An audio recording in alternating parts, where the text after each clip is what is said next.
Good afternoon and welcome to another edition of Collaboration Connection, where we talk about specific topics pertaining to nonprofit organizations. In these times of economic challenges and hardships, funds reduced, but the demand is still there. We're always looking for ways that we can save on funds and monies. And today we have a panel today. We're going to talk about several things in this panel session that can help us in this area. We're talking about co-location, co-buying, and college cooperation collaboration.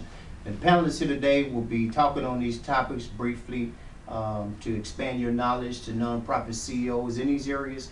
We'll start out with expert number one in the area of co-location, Ms. Samantha Coates. Welcome. Thank you. Can you tell us what co-location is and what it involves? Absolutely.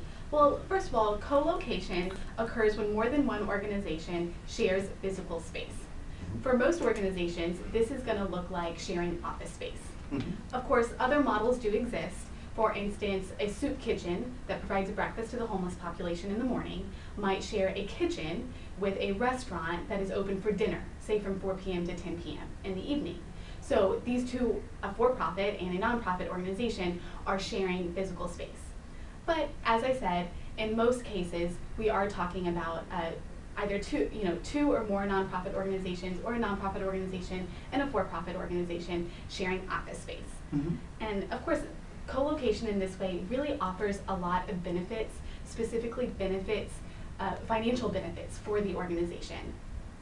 First, reduced overhead costs. The organizations really experience a reduced cost because you're sharing electricity bills, you're sharing phone bills, you're sharing internet. These sort of overhead costs that none of us as nonprofit CEOs and leaders want to spend our money on, but yet we're required to. A second benefit is greater visibility in the community.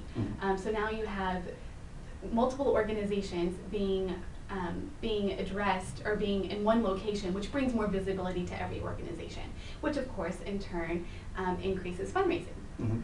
And then a third benefit is increased staff morale. This really occurs with smaller organizations that only have a very few number of employees. So that'll really help with staff morale. And then finally, a final benefit is the ability to share equipment and of course other resources. So things such as printers, things such as computers. Right. And sharing that equipment between multiple organizations really decreases your costs there as well. Yes.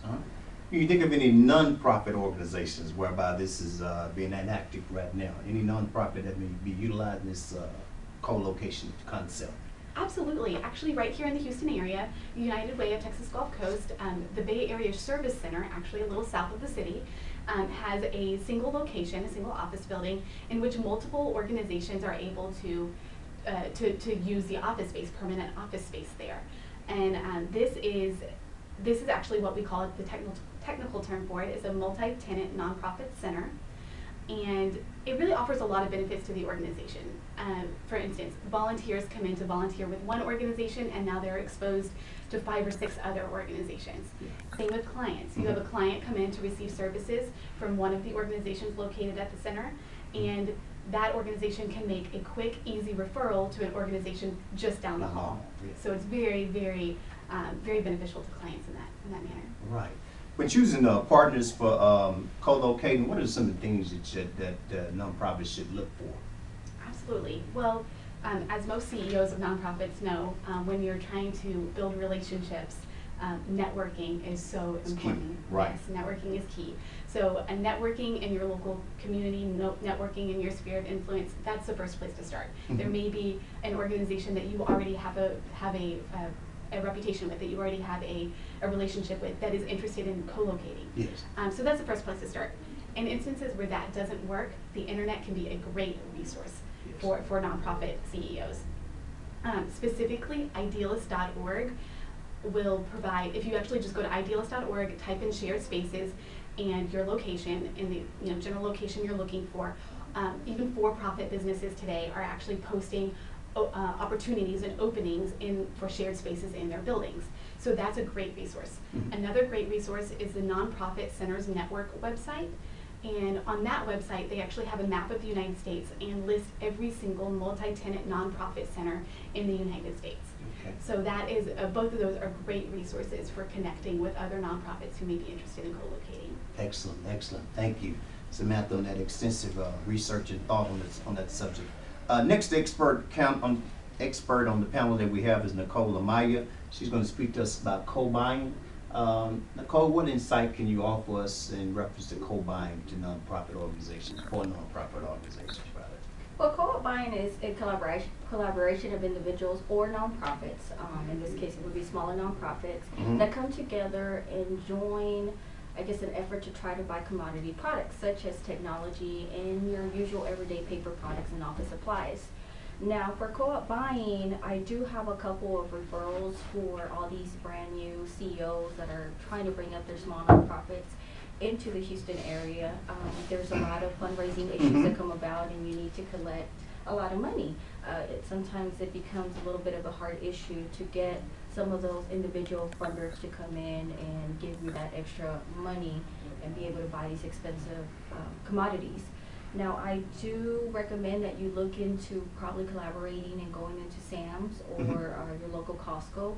You could share the membership cost and actually go in there and buy a couple of things that you may need along the year. However, there is a membership cost. I did find a website. It is called nittanycoop.org, and I'll spell it for you. That's nittanycop.org. You don't need a membership cost, and it's a nonprofit itself as well, 501c3. You can go on there and look up and see what other products that you can buy without actually having a membership cost. I would also recommend for smaller nonprofits, if you want to look at government actual co-op buying, you can go to the Cooperative Purchasing Network. The Cooperative Purchasing Network is a national government purchasing website where they do contracts with the profit companies to try to sell products to both educational schools and the nonprofit sector for a cheaper cost. Now, the website for that one is www.tcpn.org. You're welcome to go look and see what you can find on there. And that's pretty much it for co-op buying in my case. Okay, Nicole, when you speak of a co-op buying, the concept that comes to my mind often is wholesale, where we pool resources and go after the bulk. Is that sort of the takeaway from this? That's exactly the same thing that you're trying to save money and budget on, especially for smaller nonprofits. Sam's and Costco is the best example I can give you. They do sell a massive amount of quantity of products for a lesser cost. Let's say, for example, you have to buy a whole bucket of pencils and paper, what have you, office supplies for the 10 employees that you have. It would be a lot cheaper to do wholesale buying versus going into your local Walgreens and buying at full cost a limitation of 1 pen versus 30 pens in a packet. So that's pretty much the whole idea of co-op buying and budgeting. I hope that helps everybody out there. It will. Thank you so much. Nicole, thank you. This sounds physically sound. We appreciate your comments and thoughts on this.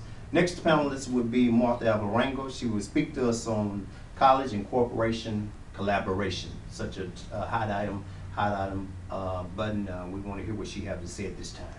Right. So college and corporation collaboration, basically there's three participating parties that are part of this collaboration. We have corporations, which basically donate funds to pay internship salaries or just hourly wages. Then we have the actual college university that allows the students to participate in collaboration by adding the nonprofits volunteering and internship part of their academic curriculum. And then we have also we have the corporation and the college students that participate in this, and also the corporations that donate the funds. So all these three parties enter into multi-beneficial relationship, and basically it's all a part of expanding the nonprofit organization, corporations giving back to the community, and then the students being able to increase knowledge and also being able to build a resume with all this experience that they will attain from participating in the nonprofit mission and vision, as well as allowing them to expand and part of the process. Yeah, crucial subject. We used to call it co-oping, where the student would go out and do actual hands-on. Book knowledge is fine, but the co-opting and the experience that she's talking about is great. Today, CEO nonprofit organization. We have a great panelists that talked about ways of saving money through co-location, through different methods of co-opting, and all these things that would benefit our organizations. If you have any further questions, you can look us up on YouTube and click in the comment section and put whatever you want to post in. Thank you.